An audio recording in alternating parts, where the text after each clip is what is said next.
مستردة، عصرة ليمون، لان الوصفة ما فيهاش كمون. ونقلب كل الخليط ده كويس جدا. الخليط ده هناخده وعلى الطاسة عدل، ولا هنستخدم بصل ولا هنستخدم طماطم، مش هنستخدم اي حاجة.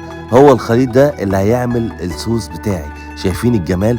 وهنكمل تقليب، نديها تقليبة بالظبط 3-4 دقايق تقليب وشكرا.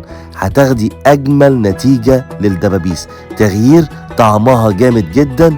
طريقة مختلفة لعمل الدبابيس في دقايق، مش هتاخد منك وقت اختي، مع شوية مكرونة مع شوية سلطة على الفطار في رمضان. هتبقى خفيفة جدا جدا. وكل سنة واخواتي طيبين، كل اخ واخت بيتابعني طيبين. ما فاضلش كتير على رمضان، ايام معدودة، وان شاء الله هنعمل كل جديد في رمضان. ودي احنا في رمضان جانا، قولوا معانا. مش مطلوب منك اختي غير انك تجربي الوصفة وتكتبي تم في الكومنتات، واهم حاجة تصلي على النبي في الكومنتات. يلا اختي دوسي لايك، ولو ما عملتيش فولو اعملي فولو عشان يوصلك كل جديد في رمضان.